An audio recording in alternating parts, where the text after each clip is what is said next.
Hello and welcome. I'm Patrick Curtis, Chief Monkey of Wall Street Oasis, and this is Monkey to Millions, a show where you get a front row seat as I mentor young students and professionals to try and help them break into their dream jobs. In the first cohort, you'll meet 4 students, all preparing for intense job interviews while trying to also balance a personal life and schoolwork. The goal of this show is to shine a light on the struggles of trying to break into competitive positions with a non-traditional background and to give you a roadmap for your own success. My hope is that as you get to know these 4 impressive students, you are inspired to dream big. Remember, these are real people and this is their true story. Let's get to it. In John's second session, we cover how to navigate the process of conflicting interview schedules. We also do a quick resume review of his updated CV and then cover how to position himself for the upcoming interviews. But first, listen to John himself over the previous few weeks leading up to this session. Awesome. So week 1 is in the books. I had my first session with Patrick last Monday. We updated my resume and then also went over networking strategies, how to keep track of your emails going out and how to keep track of responses coming in. So I've been sending emails this week, not as many as I'd like to send out, just because there's a start of school this week, plus trying to figure out how to juggle my internship at the same time with the part-time hours. Also, we had fraternity recruitment, which occupied a lot of my time. But this weekend, I was able to schedule a lot of emails to go out this morning. So I already started hearing back some responses. So I'll keep you updated with that. A lot of the banks I've been targeting are middle market boutique, specifically in LA, San Francisco, and Chicago. And I know I need to expand my reach. So this week I'll definitely be focusing on that as well.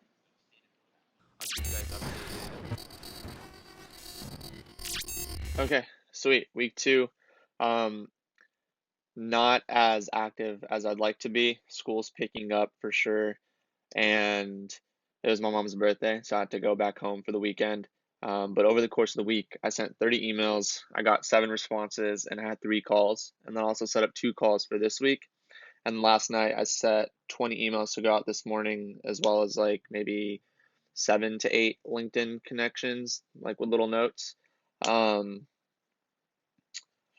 It's been difficult to figure out who and when you should hit these guys up because a lot of the firms and banks I'm targeting are middle market to boutique banks, and a lot of them are hiring as an as-need basis, which is totally different than the year-round cycle. So one analyst this past week told me to hit up his associate in a few weeks from now, like mid-October, just because he doesn't know if they're going to need people come June or July. Also, funny enough, I have a coffee chat with a senior director of a consulting firm in LA this week, just because I networked with one of their analysts on a one-off basis over the summer. So we'll see how that comes. Not my primary objective right now, but you know what? If it goes well, I'll take it.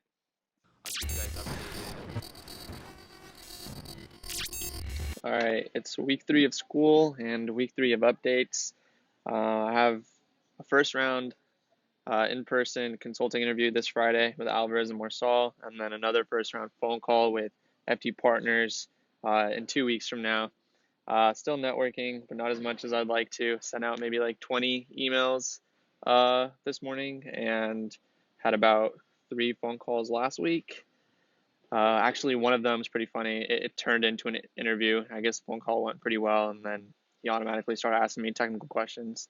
It went well for the most part. I stumbled on one, so I don't know if that is grounds for not moving forward.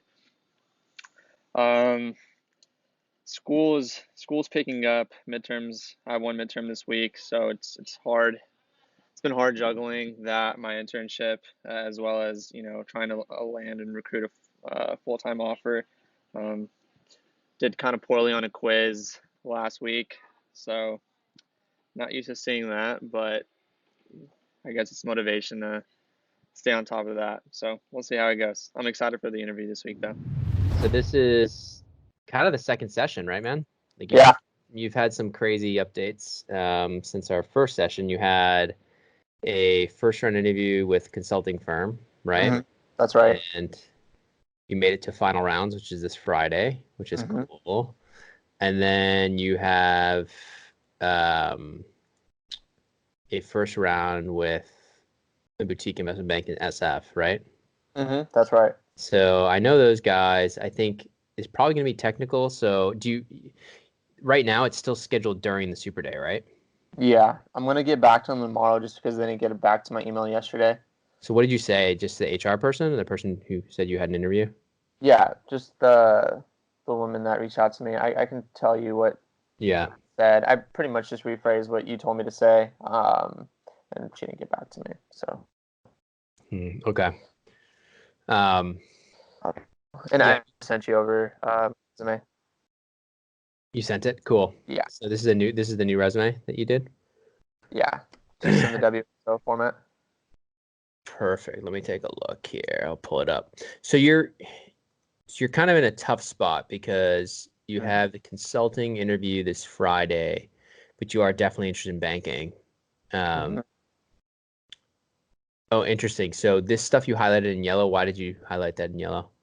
Just Did because it's like a first rough draft of like it? what I wrote put together. So hoping to get some feedback on that. Yeah, let me take a quick look. So, your GPA looking good. Yeah, I mean, everything's looking pretty strong here, especially since you had that summer analyst spot and you're able to Mm. do some work. Did you do any valuation acquisition targets compare on that? Did you actually do the valuation stuff for that transaction? That company? For at Harvey. Yeah. Yeah, it was just mere like taking EBITDA and multiplying it by, multiples that they would give us. It wasn't anything too crazy. Like at B. Riley, I'm actually putting together models and, different valuations. So that's where all Precedent the money's coming from. transactions. Have you had any chance to do actual your self-study LBO merger? That's good. Hmm. Um, Yeah. yeah, because if you're not doing any like three-statement financial modeling, did Oh, you we get it? did that. Yeah, we just did that. I made this resume before I did that. I just did that this past 2 weeks. Through You put that financial. in? You put that in? I I haven't, but I will. Yeah, definitely put that in. Especially under skills. Like one of the first things should be like financial modeling listed there. Okay, got it. Just to check the box. Because like Okay. you have a lot of the, you have SIM, DCF, LBO, merger, model. You have a lot of like good keywords up here, and Hmm. you're quantifying nicely. But just want to make sure you're hitting every single possible keyword that Okay. there's those resume screens. Do you know what I mean? And I think the format looks great. I love the WSO resume format. Surprise, surprise. Hmm. um, but yeah, it saves you a lot of space up top and everything. Okay, sweet. But do you don't have your ad? Do you have your address here? Looks like you don't. Um, like home address? No, I didn't put that there. I'd put it up there. Okay. I think people, in case I don't know, maybe it's kind of old school, but nah, I don't know. I don't think you even need it because you have all Okay. your contact info. Yeah, Yeah. I don't I think you stopped need it. putting my home address like possibly like a couple months ago. Cool. So you did that first round consulting interview with Alvarez and Marshall. You didn't think it went well, but you still got final round. Yeah. Tell me about that. Is there like any sort of tie with your school, or like how did you even land that offer or that Just first interview? pure networking. So I actually reached out to an analyst there who hopped on this summer thinking that he was an IB because the way that they labeled their I guess Oh, so you didn't even know it was title. consulting? Did you say Yeah. IB in the networking email? Yeah, and he was like, "Oh, we're not IB, but I'm doing consulting. If you want to learn more about that, like, I'm more than happy to talk to you." And I was just like, you know Cool. what? Sure. Like, I'm never gonna turn down a call. And he was super nice to talk to me. And then, I sent him my resume, and he said this is pretty strong, and he sent it over to the senior director. And Hmm. then a month later, I hopped on the phone with the senior director and basically said the same thing. And then a week after that, which was 3 weeks ago or 2 weeks ago, I can't Yeah, remember. right after our I went, call. Yeah. yeah, went down to Carlsbad and met with the senior director that's located down in San Diego for like a 2.5 hour coffee chat. And So that was like a first round kind of thing? I guess like that's a half round. Like it wasn't. Did he give you any like case interviews or anything like that? No, it was just pure like conversational, trying to get to know each other. And he just told me a lot about himself and his background. And then, the next day they said, "Oh, you got the first round interview next Friday." So it was this past Friday. Went there, pretty nervous.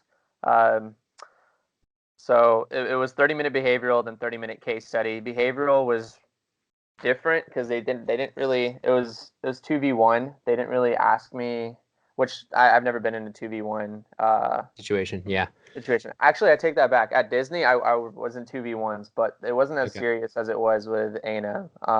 Was it good cop, bad cop situation where one was really mean to you and one was like really nice?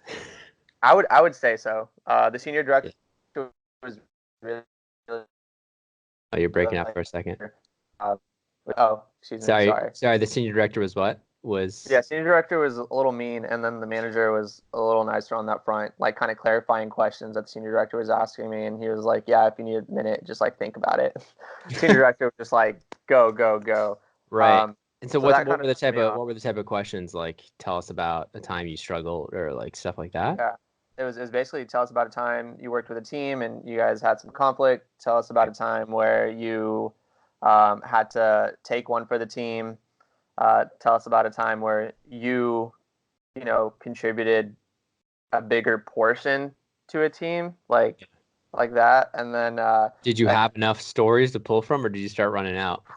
I pulled enough stories. It got down like to the last couple questions where I pulled stories from the same source. So I was pretty good up until like the last two questions. Yeah. It sounds like they kept asking you like group teamwork questions, and if you only have 2 or 3, there's 5 of them, it can get tough. Yeah, definitely. Okay. So it sounds like you didn't do that poorly, but the case was you bombed the case? Yeah, I thought I bombed the case at least. So the case was this home retail repair shop. They explained it kind of like Home Depot. They have an installation services division that they're trying to grow from 4% to 6%, from 85 billion to, I guess it was like 95 billion. Billion? Yeah. So and this is a current client too. So I mean, I broke it down just like I did in the framework. I first started off with a profit, and then I just went straight to 3 C's and 1 P, and I basically how it is laid out in the book.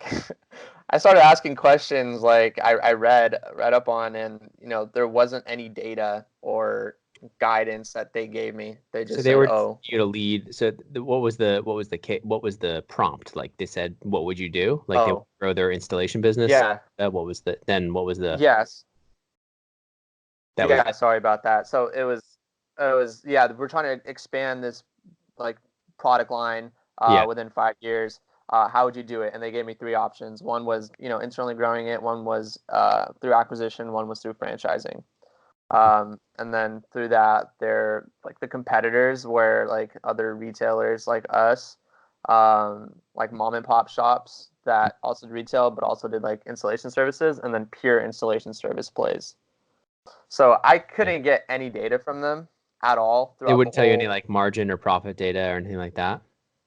They just wanted to see how you would think on your. So they wanted to see like how you're talking about how should you look at acquisition versus internal growth, putting in capital for like marketing versus like cost of customer acquisition versus like buying a whole new company. Talking about that, you know what I mean?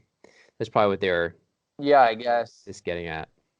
I just realized like it hit me today that maybe there wasn't like an answer, since like it's still like a live deal.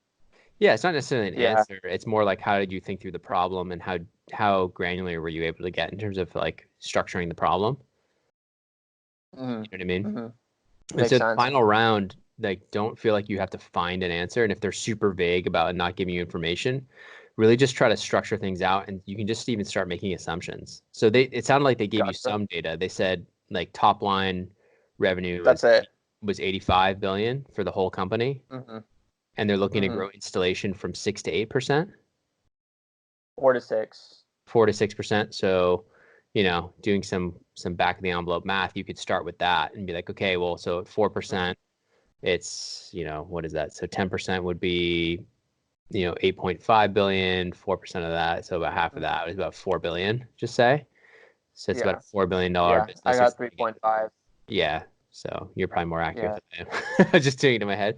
But It's yeah. just off my head too. Yeah. It Yeah. was So that's fine. So like, yeah, 3.54 billion, whatever. And it grows up to, they're trying to get that to 4.5. So just like, looking 5. at, yeah. Yeah.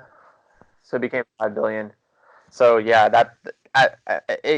I got to that part Yeah. with like 7 minutes to spare, and then once 5 minutes hit, they're like, okay, like we only have 5 minutes. Come to a conclusion. So I was like, okay, well, based off our timeline and the rates we're trying to hit, as well as like the expertise of installation services that we're trying to hit, I would definitely go with franchising just because of these costs, culture, and like another thing that See. I was saying that conclusion, and then give your 3 reasons why. Like, so yeah, that was that, and I walked out feeling miserable, but come Yeah. Monday, I got the call in the morning, and that was a good feeling. So, uh, Nice. yeah, there's So only that's 5 good. finalists too, so should be For pretty one, interesting. for one spot. Last year they took on 3 analysts, so Okay. I'm feeling pretty good. Yeah, man, The other, that would be a good job right at a school, honestly. Like that's not anything to scoff at. Like it's good. I think it's a pretty good salary. It's a known firm, it's not like some no name um yeah, consulting firm. So that would be a good start. The question will be how much time they give you. You know what I mean? If they're like you have to accept on the yeah, spot, like boom, and put that pressure on you, or can you actually leverage it? Um, that's what I'm trying to do, or thinking of doing if given the opportunity. well, that's the Because thing. FT, the question is, um, can you ping anybody in the next, what is it? What day is it today? Tuesday? mhm, These like next few days are like make or break, man. Not just for the prep, but for the actually, I think you should be reaching out to like every single bank, every single contact you've had previously at a bank and mhm, be like, I'm in a super day this Friday, was just wondering how if there's any seats, was hoping to, I'm still really interested in your firm, blah, blah, blah. But as soon as you have a super day and or you're like in an area, if you're in flying to a region on somebody else's dime or whatever, and you're like, oh, I'm here because Goldman's flying me out, I'm interviewing, all of a sudden everyone's like, boom. Everyone will be like, oh yeah, yeah, come in. We want to take you too. Or actually, yeah, there is a seat open. And makes oh sense. well, if they're interviewing you, that we want to interview you too. So that's the tough Mm, part, is the timing of it all. Because like it becomes really condensed in terms of like as soon as you go into that final round, if they give you an offer like literally that day, um, mhm, oftentimes they'll be like, okay, we'll give you a week. And then like it's not even it's like a race. You know what I mean? yeah, Um, makes sense. so you want to like if you can be doing that now and prep people, and then like Friday if you get it, be like, hey, Mm, did get the offers, any accelerated processes here? I don't want to, let that opportunity slip through, blah blah blah. And to be honest, if you didn't okay, have anything lined up, you should absolutely take it. You know, um, gotcha. Okay, there's makes always sense. there's always you go work there for a year, you develop, you do a lot of self study, you grow up a little bit, you network like a maniac. Getting consulting to IB isn't unheard of. Do you know what I mean? Especially if you Mhm, start, you understand the game. So if you did want to get to IB, mhm, it's not like you could never do it. Do you know what I mean? Especially with your makes resume being strong, keep the GPA up, um, and with all the other finance stuff with that summer analyst spot on your resumes. Your two summer analyst spots. So mhm, makes sense. I think Okay, you're in good sweet. shape. So Quick so question. yeah, shoot. Oh, sorry. About the final round. So they told me it's gonna be two 45-minute behavioral and then one group case study interview. Mm, So I don't know. I feel like I can't really prep for the case study, but I can. Understand the basic frameworks. There's going to be a presentation uh, part to it. So did you see all the cases at the back of our consulting case interview course? I only So one. only looked through the first three. Yeah. Yeah, go through Uh, those because there's a lot of it helps seeing the actual how to use the frameworks in different types because there's only like 10 different types of cases, really. and there's little variations on them and stuff like that. But if you're familiar with how to potentially break down a problem and you're in a group setting, somebody starts off saying, "Oh, I think we should do this, this, and this," and you have a really good kind of approach to it based on something you had read there. In terms of like, well, I think we should also break down, well, we should start with also price times quantity to get there, or gross profit, whatever it happens to be. If you can throw that out there while they're like I guess they're observing you in a group case, and like how you work with teams. Is there a culture super like teamwork, rah type culture, or what's their culture like? Is it more nerdy? Is it more like, do you know? More like, yeah, I guess it's more like teamwork, rah, and then like having fun. It's just like one of their core values, but they seem like really stern, like being around them. Yeah. Super like straight and being straight to business. Straight to business, yeah. Yeah. So if that's the case, I would really like, I would try to like when you're in the team case, I'd be very careful about like make sure you're not stepping on people's toes and stuff. Make sure you're heard at least once or twice, but you can get the offer saying just one or two really good things. You don't have to dominate the conversation. Okay, got it. Like a couple things you could say that just help add to the case, or actually trying to include other people. If like you say this and be like, I'd love to hear, I know you had this background, I'd love to hear, what you have to say. You're just trying to include everybody. Could also be really good. It's funny because you mentioned this case. I had an interview with a guy today who was talking about group case interviews at E&Y and how like, I'm like, dude, how do people like, what do you do if there's a guy who's just dominating the conversation or a girl who just won't stop talking? You know what I mean? He's like, well, it looks bad for them. It can make other people look bad because then they try to interject. And he's like, it's just one of those things you have to try and do it respectfully, even if you disagree with the approach, you don't be like, no, that's wrong. It's just how you do it, and how much tact you have. Gotcha. So they're seeing it's not just like if you say the right thing in the case. It's not about getting the right answer, so much as the intergroup dynamics and how you play within those.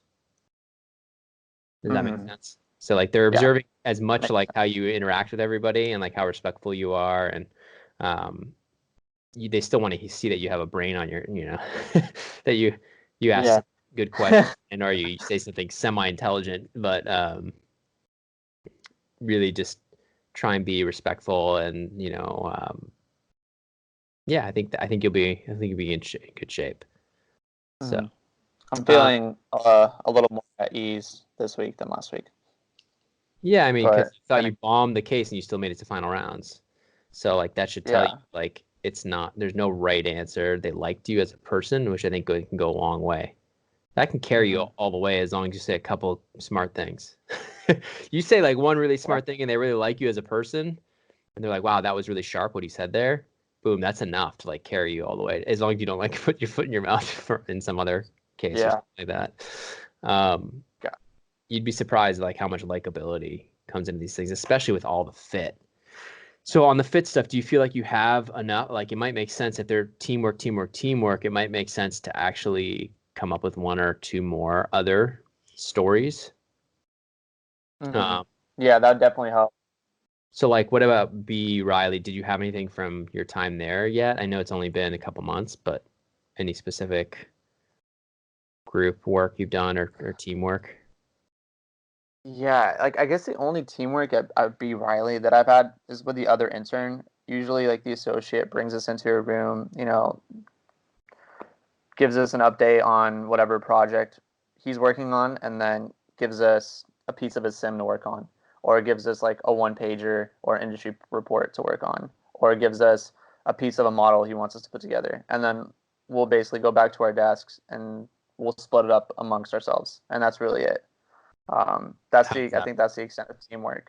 Has it been tough to do that? Has it been tough? Like because it's like a small project, you guys both want to do it, or? I mean, if it's really small, if we both think we can do it, we usually both do it individually. Yeah. Yeah, we both do it individually. We just consolidate our work together, just because the associate, and we think it's a good exercise for all of us. Yep. Okay. This is associated with compiling battery manufacturing companies' legal and financial paperwork for disclosure schedule. Yeah, you might even eliminate that. Which one? Like compiling paperwork. Mm-hmm. Well, it isn't the strongest, and we all know that's like what the internships are. Like, there's a lot of that, but you don't necessarily need to highlight it. You know what I mean? Okay, yeah, I have more to add to this now than what I did since our last call. No, it's totally fine. It's totally fine. Send me an updated one, because I think as early as tomorrow, if not tonight, you're not going to be sending a resume, but somebody may ask you for an updated resume tomorrow if you reach out to some people tonight or early tomorrow, in terms of, hey, I got to find around this Friday at a consulting firm. I was still really interested in banking. I didn't, know if there were any seats. Tell me, so let's go over that. Let's go over a little bit of like your networking, where your status is in terms of like connections that you have that work in banking that you've had like informational interviews with. What's that list look like? Okay. Like, what does it look like? Is it 10, the is list? it 10 people? Like, is it 5 people? I would say the list that I'm pretty close with is maybe 5 people. Mm-hmm. I can maybe add one more to that, but they're looking for like experienced hires. But I would say no entry level like opening process going on I would say, now with any of them. yeah, no. One of them said they're gonna start in November because there's 2 shops in Seattle, but they're trying to build out their offices down here in LA as well. So that piqued my interest. One's Cascadia Capital, and the other is JD Merritt. Yeah. So the JD Merritt, there were 2 banks that recently merged, and they're trying to build out their analyst program right now. So they're going to fill a lot of spots soon, but they're not going to start till February, which is really late. And then Cascadia. But they're that's also good. another shop in Seattle. It's good if it's late. If you don't end up getting this offer, you have like a lot of time to prep. Yeah. And hopefully with your connections, you can at least get a first round. You know what I mean? And be ready. Mm-hmm. Yeah, you're right. So, I mean, what I'd say to you is, let's talk about networking, man. Because like I don't think you're gonna have time from now till Friday to like build any sort of relationship. But we want to make sure if like November, December comes around, January comes around, and there's another like you make it to another super day. Let's say like you have that group of 5 jumps up to 10 to 15, and then all of a sudden one of those 15 is like, actually, we just had an analyst spot open up. This guy just left, and we're looking to hire one. And you're like, gotcha. yeah, that's me. And so like that's why you want to be around the hoop. You want to definitely get on people's radar as like a smart guy, a guy that's thoughtful, a guy that's definitely showed a lot of interest in banking. I mean, the beauty is now you have a second internship here in banking, right? So it's really strong. Another minor thing under Harvey, just say investment banking summer analyst too, because you said investment banking fall analyst. Just drive it home. Like, do you know what I mean? Yeah, yeah, I wasn't too sure about that because Harvey, like I said, it's like not necessarily like I wouldn't label it necessarily investment banking. Okay, fair. But you did buy side advisory, right? Yeah, it was buy side advisory. Yeah. So that's pretty banking-ish. Okay. At least your time there. Do you know what I mean? So I think let's just go over your networking stuff and like a plan of action there, because no matter what happens this Friday, whether you get the offer or not, I think there needs to be a lot of legwork between now and our next session. Great. If you get the offer, boom, we can have have drinks and celebrate. And we can still be in touch and everything. But if you don't get it, I want to make sure you're putting in the legwork, like you already have the groundwork in place, so that as we get later in the year, you're not just relying on these like one-off tiny boutiques that they decide they're not going to open in LA, and then you're like, I was relying on that. You know what I mean? The other thing is like FLDP programs. Have you started talking to anybody in Corp Fin or Corp Finance or corporate development? I haven't, no. You should definitely be talking to those people. I mean, those are some great programs. Transaction advisory services at the Big Four. Those kids always jump to banking. Yeah, I've seen that a lot. So Would you just recommend just like cold emailing them, like I have been with? Okay. yeah, Okay. absolutely. Anybody that went to Irvine, and I bet you Irvine's it's not like a tiny school, right? No, we get a lot of big fours that come to our school. Yeah, so like any Big Really Four exciting. Irvine alum, like I hope you haven't missed the boat. You know what I mean? Be like transaction advisory Hmm. services really interests me. I've done a lot of investment banking work. I know it's related. Da da da. You have a really easy in terms of like, and I've been doing my research, and this looks like a potential career that would interest me. They may call you out and be like, why Gotcha. not just go to banking? Be like, well, and then you can just be very straight with them. Be like,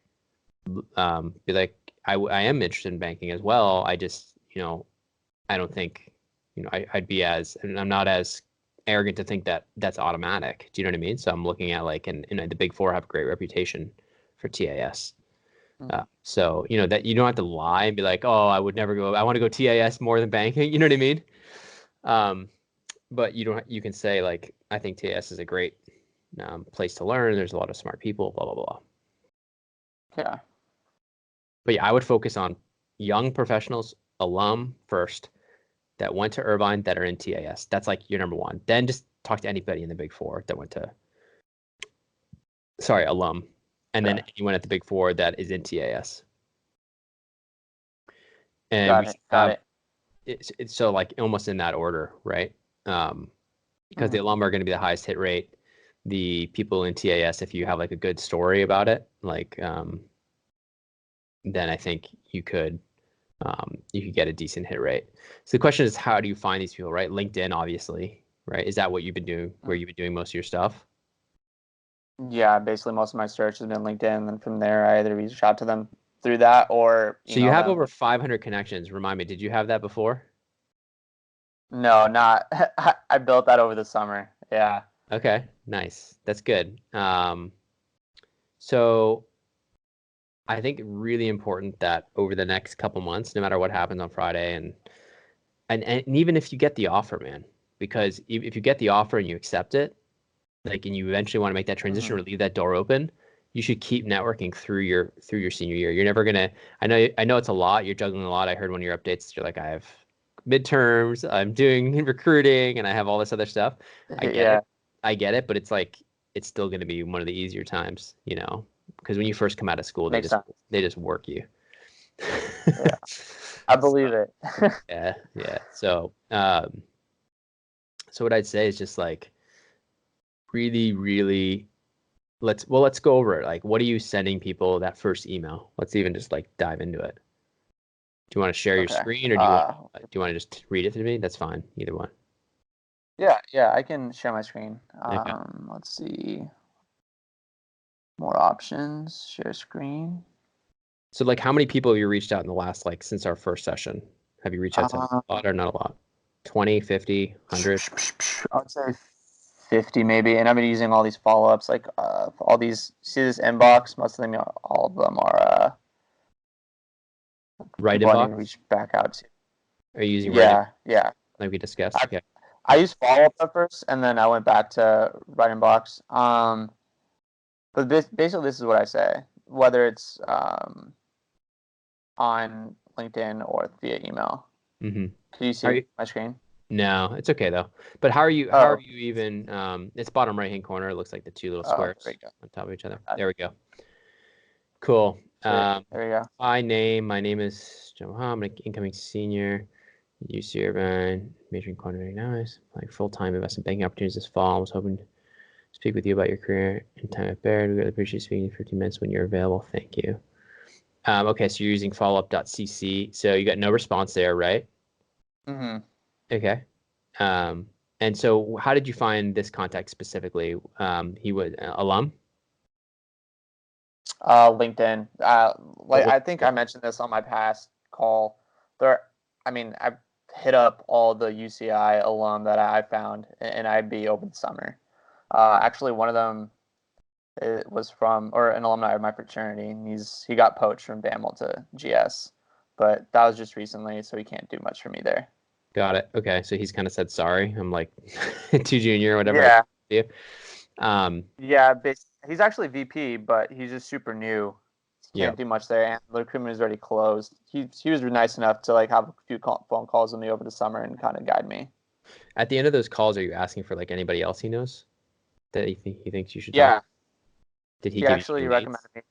Yeah, he recommended me to a couple people at BAML, but they never like got back to me. Like this is one of them. He referred to me.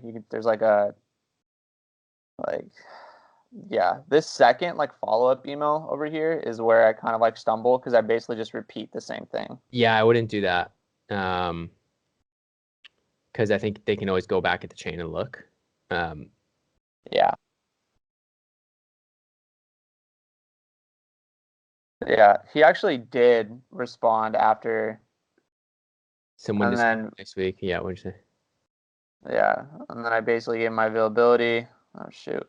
And then basically hit him up a few more times after that. We never like really. Next week, since Tuesday. New to call me, Yeah. Great weekend. And you called him and he didn't pick up. He still. Yeah, and then basically just left me on red. I double texted him too, man. You texted him his phone too? No. I'm just saying, like, as a reference, like, I double emailed him. But that's just like one of the guys that my alumni contact referred me to. But there are still, there's still a lot more people that I need to reach out to. But that's basically my email or go-to email.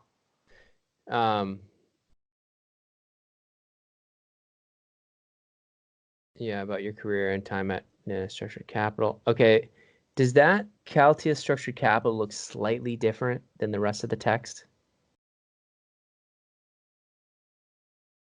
You got to be careful when you're cutting and pasting. Google does this sometimes where it like highlights the text of like something that's copy and pasted in like purple or whatever. It's black. Yeah, I make sure. You like I do the formatting and stuff Mm-hmm. before you send it? Yeah, I always make sure I format. That's something I messed up on like early at my time at Disney, and I got yelled at. So I learned pretty early. So always check my emails. No, so I like this. I like your intro. I'm applying for full-time investment banking opportunities this fall. I wouldn't capitalize investment banking or full-time. This fall, I was hoping to speak with you about your career and time at da da da. You just say about your time. Just say you can get rid of your career. Just say about your time at da da. Really appreciate you speaking to you 15 minutes whenever is best for you. You could say, and then I would actually give them some times that you're open. Would any time between da da da da and just make it like a wide window, especially at night, because some things don't get out. Like you can do like 4 p.m. to 9:30 p.m. or 4 p.m. to 11 p.m. on like Monday through Friday or whatever it is, Monday, Tuesday, Thursday, Friday, whatever. Like give them a really wide window so that you're showing like you'll do basically whenever. Gotcha. So it sounded like you did speak with this person, Alan, specifically, but how did that go? He never got back to this email. That was 30 days ago? Okay. Yeah, I need to get back to him. Yeah, like like 2 weeks ago, it was just strictly like grinding for like the consulting interview plus the midterms, just because like I had no, like the entire summer I was like studying for technical interviews, and then I get hit with the offer.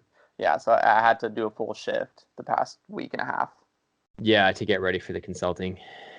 Yeah, just to give it the best shot I could. Yeah, so definitely follow up with all these people. I mean, these guys are in banking, right? You're right. Yeah, definitely follow up here. Try to get some phone calls going. And then be smart about the questions you ask them, specifically about the firm. Know something about the firm. Be interested about the firm specifically before you get on the call. So you need at least 15-20 minutes to prep for the call before you get on. Like look at their LinkedIn, look at where they've been in the past. Ask them like, okay, why did you make that transition? Oh, tell me more about that desk. Tell me more about that specific type of deal you do. Oh, that's really interesting. Da, da, da. And then he may start asking you questions. You go into your experience and your background, and you can just say, oh, I'm just really trying to learn as much as possible right now and speaking to as many people as I can. And then it's Gotcha. not worse. You don't ask for a job. You don't ask for anything. Typically, if they like you, it'll be a pretty much automated thing where it's like, well, I'll put you in, we might be looking for somebody later this year, and you can take some notes specifically around, like when they might be looking. And then if he says like February or March, we might be looking, then like in January or early February, you should be having a reminder pop up there with a note on it. And I know Inbox allows you to put a note there that's private to yourself. Or you can do that do you have a spreadsheet that's organizing all this or no? Yeah, I do have. Yeah, So you can just put it in your spreadsheet that has a conditional formatting that pops up red, like when you're supposed to follow up with them. Gotcha.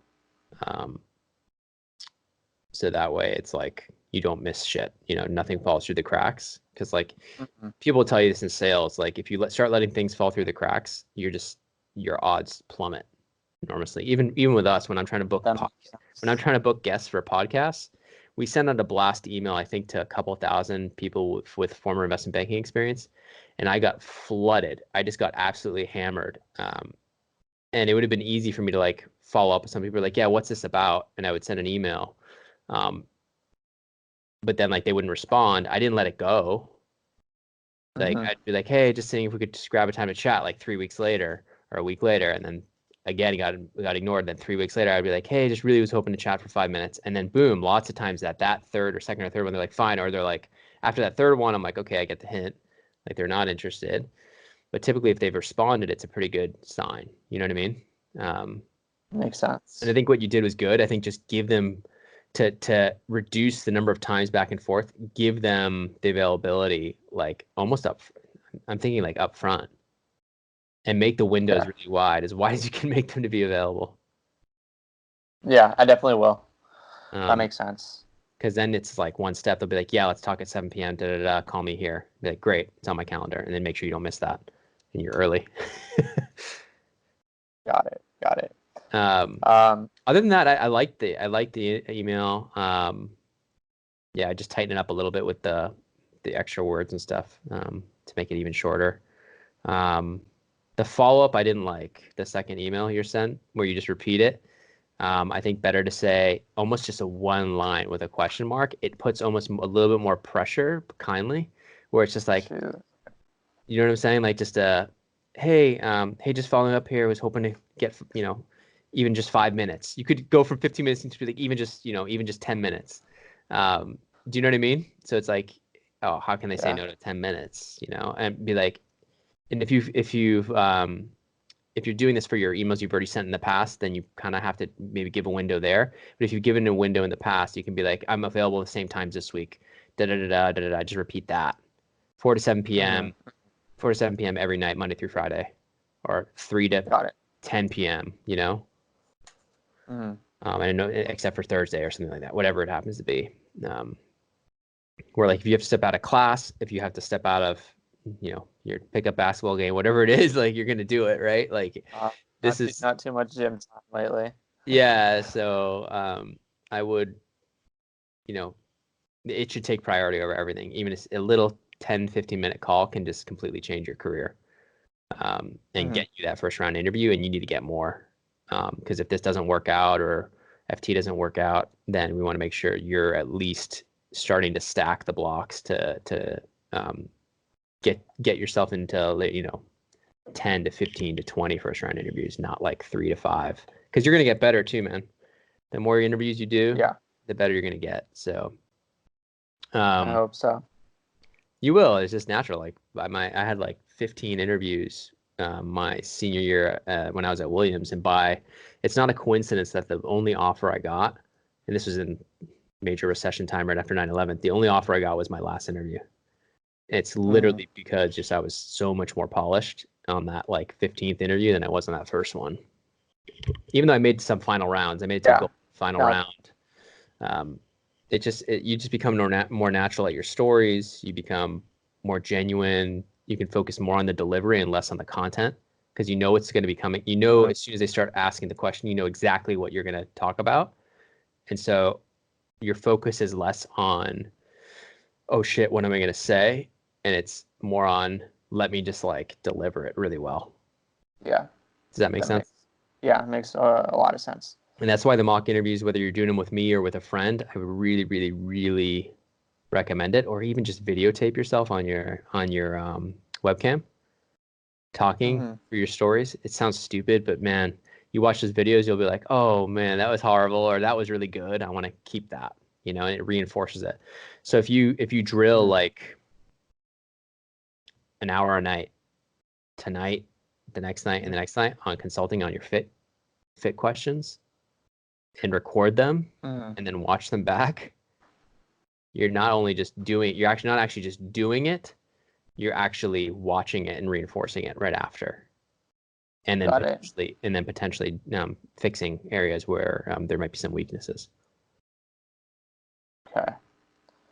And if you want to send some of those, it doesn't have to be on the show or whatever. I can just give you some honest feedback on some of those answers, like weaknesses. Tell me your weaknesses. Tell me your time you struggled with a group. I can take a quick. They're 5-minute answers. 3-minute answers. I can take a quick look at those and kind of give you feedback if I think they're solid or not. But a lot of it's going to be your delivery. Okay. A lot of it's not going to be like, is it the perfect example? It's going to be more like, how genuine are you, or is it a bullshit answer? And I think that's what kind of like pushed me in my behavioral portion last week. It's just like I didn't really have the bank of like all these examples in my head. I kind of just like pulled them from the spot, just because I didn't know these were like far-fetched behavioral questions that like I wasn't prepared for.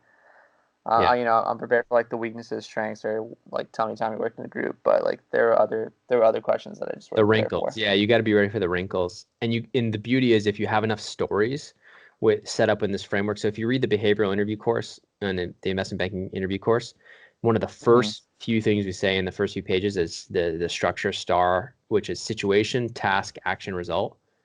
Like every single story should follow that framework, so it's easy to remember. And you have like 8 stories that can kind of mold into different things, like a strength story, a weaknesses story, a group struggle, conflict story, a superior conflict story where you're like somebody above you is telling you something you don't agree with, something where you have to lead story. And then each one of them can have little wrinkles in them where it's like it can be a lead and a conflict one. So like if you haven't used it, you can kind of use a story from that background to like bring it into a lead one, or you can use it as more of a conflict one. And so then you have like this bank, and like you hear them saying something, you're like, okay, I haven't pulled from this one, I can turn that into the conflict one, and then you're ready to go. And then it's just about delivery. And so that's why I'm really imploring you to do those video recordings of yourself. No one ever has to see them. If you don't want to send them to me, don't. But really, really, just like you don't understand how much better you will get if it's like the 5th time doing it versus if it's the 2nd time. Like you've done it once now, those behaviorals. You may get asked the same exact behaviorals at the Super Day. How stupid will you feel if you don't ace those? Like if you don't nail them. Oh man. Do you know what I mean? Like if you get the same things and you're like, oh man, I should have drilled on that more. I messed that one up. It's kind of one of those things you look back on. Would it be bad if I pulled on the same stories? No, because I looked at a new person.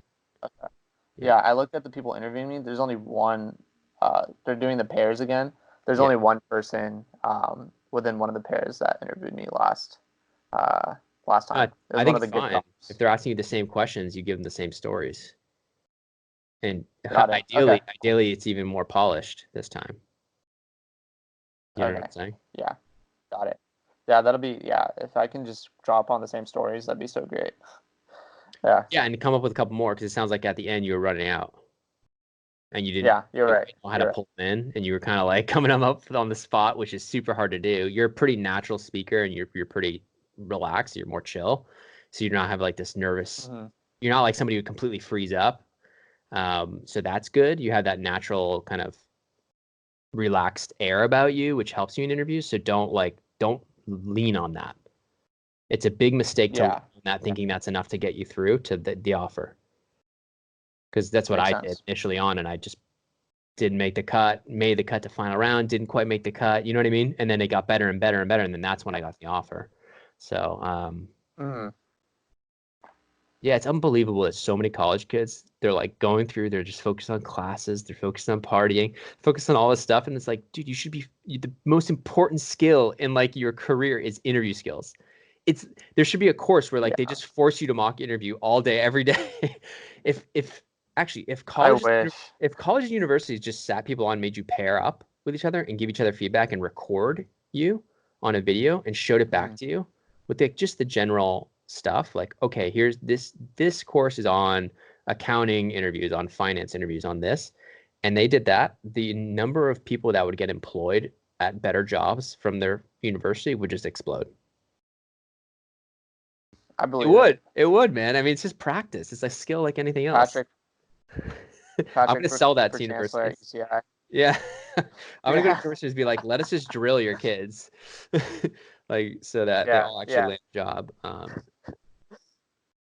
It's just practice, man. It's just a skill yeah. like any other. People are like, I'm not good at public speaking. I'm like, well, go public speak. Like, just do it Yeah, 100 times basically, and you won't care. it's basically what I did. Force myself to do it. Yeah, it's good. So I tell hated public me, speaking. yeah, it's not fun. Most people do. Most people hate it. I'm nervous when I public speak, but I got to the point where I was comfortable doing it. And um, yeah, man, it's nerve wracking. And interviews are nerve wracking. It's like you're there, but like I think some of the people that I talk to on it's interesting talking to like all these really successful people in finance. Like some are directors at like these Fortune Mm. 20 companies, and it's really interesting the different personalities. A lot of them, well, almost all of them to a T, are like harping on network. Like everything that I have is because of just this one person I knew, and da da da. And so like they all harp on that. So that's obvious. But a lot of it's really interesting how I'm like, so were you stressed out at the interview? And usually by the time they get an offer, it's because they weren't stressed because they already had another offer in their back pocket. They weren't really looking for a job. It was because it's always like, or they had this just innate really confidence because they felt like they were interviewing the firm as much as the firm was interviewing them.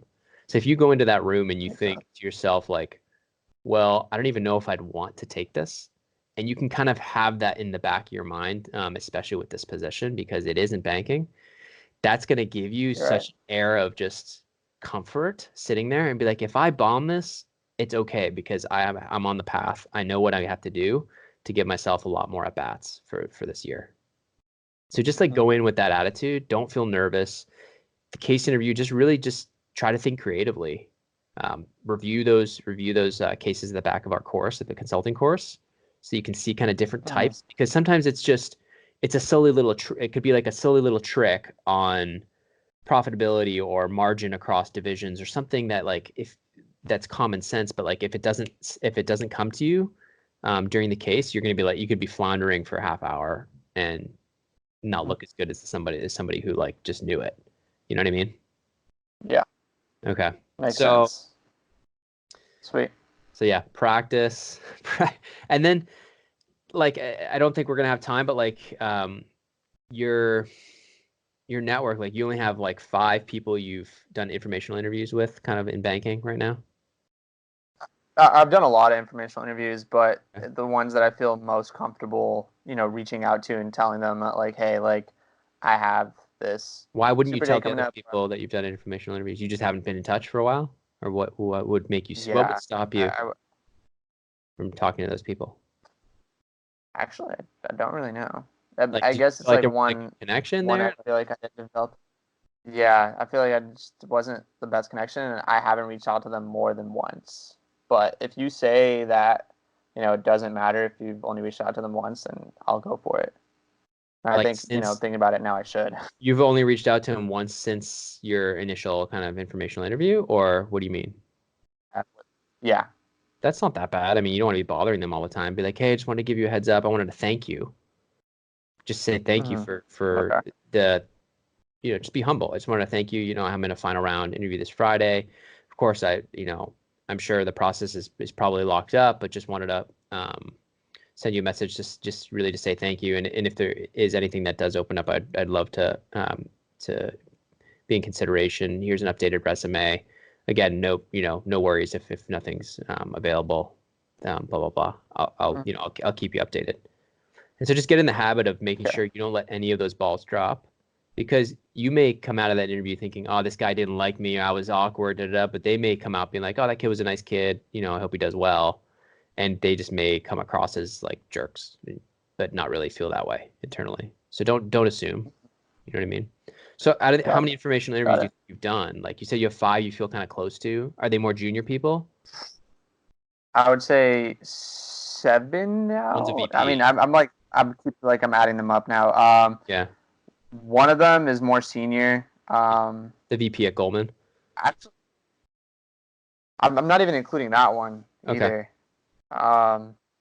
Actually, there's this one UCI alum at I would say like their middle market. They're called JMP Securities. He's an MD there, and I've had a good conversation with him. I sent him my resume, and he said he's going to send it to his VP, but I haven't heard from them in a couple weeks, so I should definitely follow up with him. Well, yeah, you should let him know you have a final round.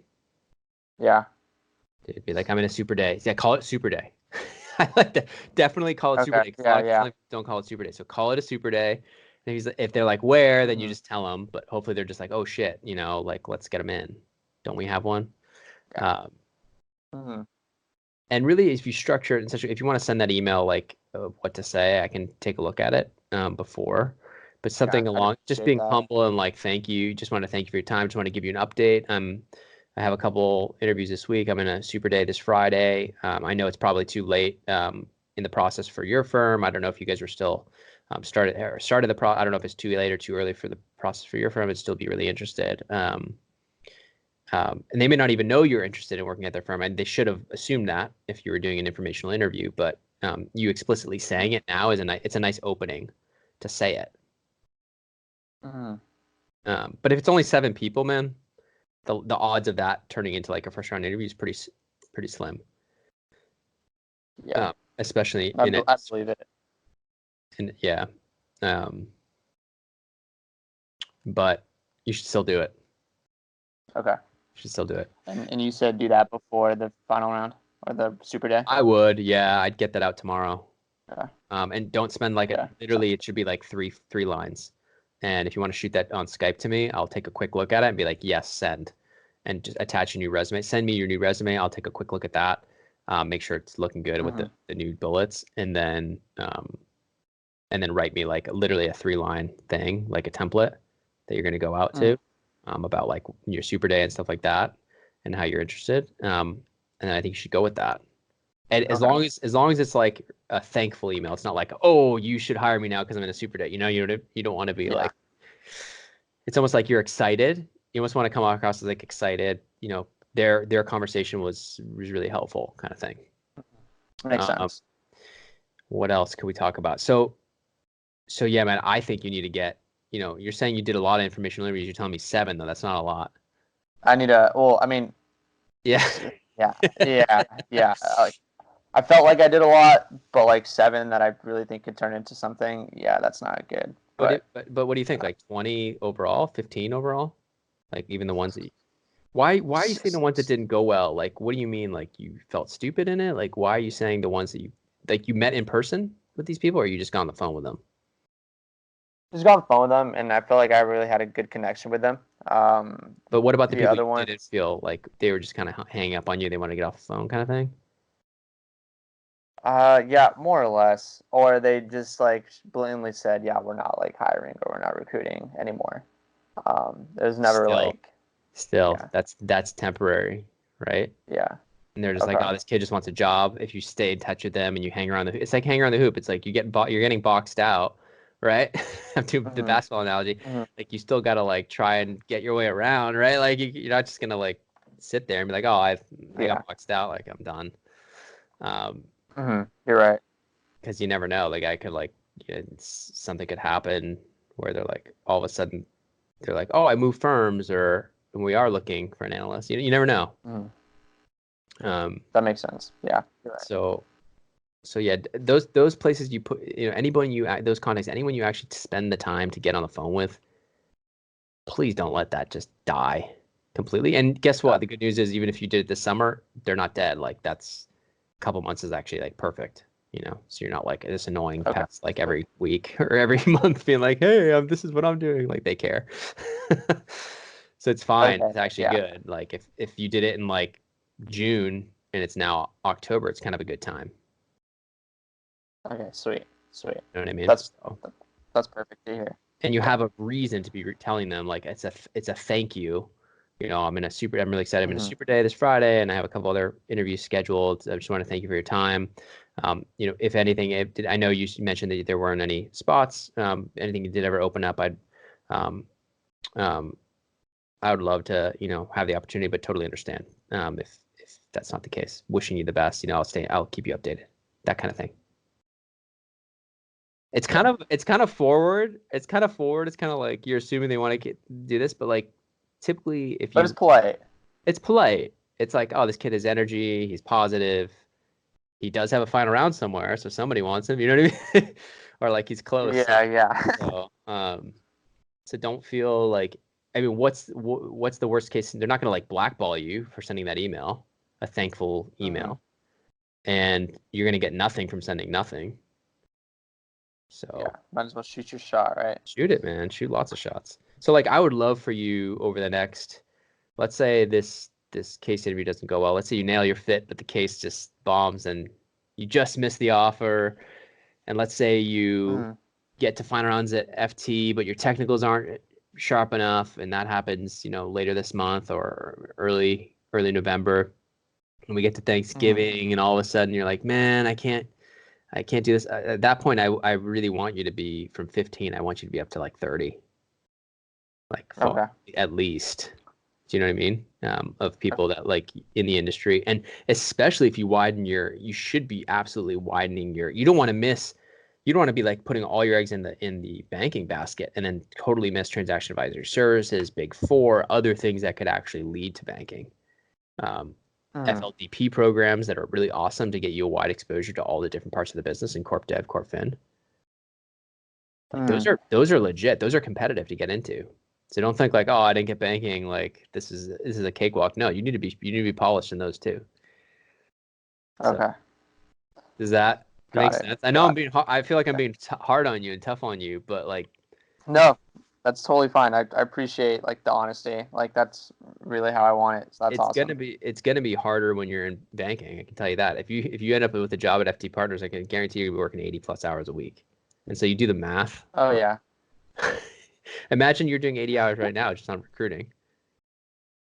Yeah. What if you put in 80 hours? You could do a lot of damage. I'd already be up at 15 plus.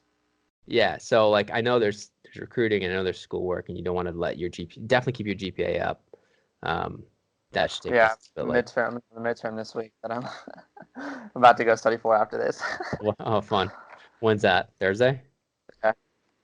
It is Thursday, so like right before. Yeah, I'm going from the midterm straight to LA for the dinner, and then I'm staying in LA the night because the interview starts like at 9. Nice. Yeah. Nice. I actually have a question about. So this probably should be really obvious. I just haven't done it yet. So I've been at B. Riley for 2 months now, and I feel like I've developed a good relationship with the office as a whole, just because it's so small. Yeah.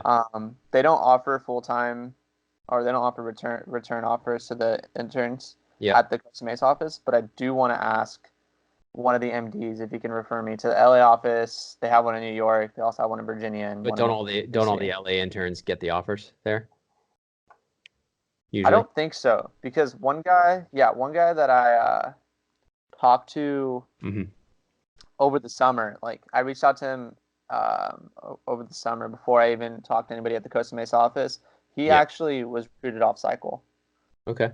At the LA office. So I assume that they recruit off cycle just in general, as in like on an as-need basis. Small boutiques, small private equity firms, small anything tends to be less structured, and they hire whenever it comes up. It's not like these huge cohorts of classes that come through. So yeah, that's the case for any small firm. They just hire whenever they need it. But man, I'm excited for you. I think you're gonna probably land this offer, and then I think it's gonna be kind of tough because you're gonna be like, shit, like I could have probably gotten a banking offer, but even if you get the banking offer, to be honest, you're probably going to get a banking offer at a really small boutique. And being at a strong consulting shop is going to give you some good chops, especially if you keep in the banking kind of network and you keep talking to people to the point where like I think you'll be able to make that jump. You'll probably have to reset. Probably have to reset a year, but still. Yeah, maybe like go get an MBA or just reset, meaning you'll go from like 1 year in consulting and you go reset, become an analyst. Okay, and I at an IB. Okay, yeah, but like sense. As a first year, yeah. I'm not. I also have another question. I'm not totally dead set on this path, but I've thought about private equity as well. Are there a lot of like consultants that jump to PE? I know at A&M they have. Okay, that's what I figured, because it's harder, but like private equity, dude, is such like a big. It's like the buy side in general is such a big umbrella term. When people say private equity, a lot of them are thinking like the mega funds and the upper middle market funds. So like, oh, I got to be at Goldman Sachs, TMT at the top group to go get into KKR, Carlyle, whatever. But there's a huge number of small funds. We're hiring right now through Talent Oasis for like a couple funds here, $200 million fund here in Palo Alto. Small little fund, doesn't pay well. And it's like they're looking for somebody just 1 year experience. Or they even said to us, like, we understand the pay is not great, so like we're willing to like hire people from transaction advisory services. There you go. So like, and I'm thinking to myself, I'm like, if I was in TAS, I didn't have to go to banking and I could go do this private equity job, even if it was a pay cut. Who cares? You go work there for a year or two, and then you have the PE experience on your resume, and then you just keep building from there, and then boom, you get an associate position somewhere else, another PE firm. Do you know what I mean? Because the size of the deal is from there. Yeah, like just get in any way you can get in, especially pre-MBA. Once you go MBA and you don't have private equity, you're screwed. That's it.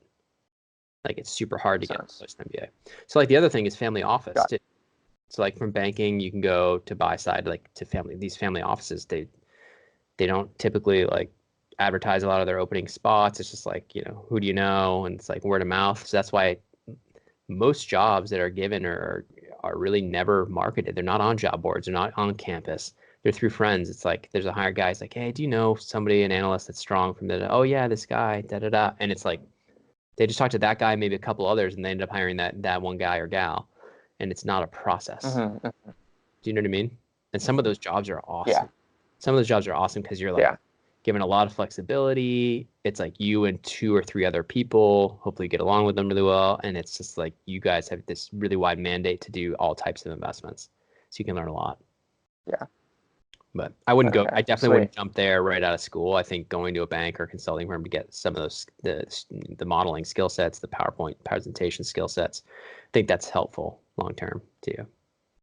Yeah. Getting the training. Okay. Sweet. Like but yeah, private equity, there's tiny little boutique bucket, tiny funds. I wouldn't recommend. I wouldn't recommend doing that. Number one, I don't think. And number one, very few of them, if any of them, would ever look at an undergrad. Even this tiny little fund here up in the Bay Area, that's like really small. They're looking for someone with like at least a year, 2 years, preferably. And that's a good example. Oh, also another thing, I recently reached out on our like school's job board. I was just taking a scroll, and I found this position at Starwood Capital. They're strong. They're like real estate, real strong, private equity. Yeah, and it was like an asset management role that opened up. I'm not too like the role. It's for I can like pull it up. Somebody at undergrad. Yeah, it was for straight undergrad. Okay. It was like analyst position 2020. I actually reached out to the associate there who's in the group that's recruiting, and it's just like they said the group is 3 people, 1 VP. I can share my screen with you. 1 VP, 1 associate. I'm not sure what asset management means. Like you're working in the portfolio or something like that, or like asset management. You're like, here we go. Not too sure. Here we go. Yeah, so asset management 2020 analyst. Sent my resume, and I sent my resume personally after I talked to the associate after the call. But like the responsibilities and the qualifications, like I mean, portfolio evaluations, return analysis. One of them, like he asked me if he basically like over the phone call, he asked me if I knew what a DCF was. I was like, yeah, I know what a DCF is. Like, he said part of their recruitment process is a modeling test. But Mm. with their analysts, they don't expect much of them. You know, if you're coming in as associate, they want you to have more. But Yeah. I don't know. I don't know what you think about this. I applied just to cast a wide net, but Yeah, no, it's a great company, man. It's one of the top like real estate firms out there. It's really well respected. So yeah, I would absolutely go for it.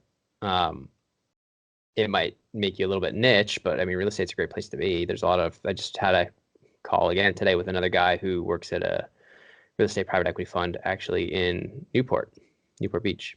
Oh, nice. And he is loving life. He's like very happy. So, you know, and he was interesting. He was at Goldman. He did banking for 2 years, and then he went to like Chicago institutional sales, brokerage sales, which is like crazy to go from like Ivy Goldman to that. Like it's totally, you wouldn't think it. And like it was a good firm. It was a good firm. But it's like, why would you do that? I was like, why did you do that? And like I was like trying to figure it out. And he's like, oh, I followed a girl to Chicago. And I'm like, it explains it all. But yeah, that was on the WSO podcast. That's coming out. That episode's coming out in a couple weeks. You can take a listen to that. Well, awesome. Not that you're not gonna have time to listen to the podcast. I wouldn't. I listen to a lot of podcasts on my drives. I mean, I've been driving a lot lately, just commuting to school and work. So I've been able to catch a lot, or a few actually recently. Yeah. So like, look, man, like whether absolutely you should apply to that. It has a lot of like transferable skills, the modeling. You'll have to know a little bit of Argus. I know nothing about Argus, but it's like a real estate software. Yeah. You can just say I've never used Argus, but I'm sure I could pick it up. I understand financial modeling, blah, blah, blah. But yeah, I mean, I think it's good. I think there's real estate's a massive asset class. So you could always transfer to other like real estate buy side firms, real estate investment banks, focused investment banks. So there's options there if you go that route. And it's a great name on the resume. Okay, so I just didn't know. Like I looked up a little bit about the firm. I just didn't know how extensively known or how great. No, in real estate. Yeah, in real estate, I didn't know they had an analyst program, to be honest. But I'm sure it's they'll give you some good training. It's a big enough company. So. Yeah, sweet. So yeah, I think for now, I mean, keep me up to date. Like the weekly updates have been great, so just keep those coming. So I can. It's really helpful actually when I just have a couple minutes to look and see that, because I feel like I'm like watching along as you're making progress or whatnot. So it's been a fun process, definitely, and I really appreciate everything that you've done for me and the other candidates. Yeah. One guy already got an internship. It was fast. No way, I'm like, that's awesome. I'm like, I didn't even do anything. I'm like, that wasn't me, man. He's like, yeah, the alum's really good here. Da, da, da. So yeah, it's. I'm hoping all of you guys follow in his footsteps. But hopefully very soon. Yeah, that's awesome. What candidate was he? Vin, okay. University of Texas. Yeah.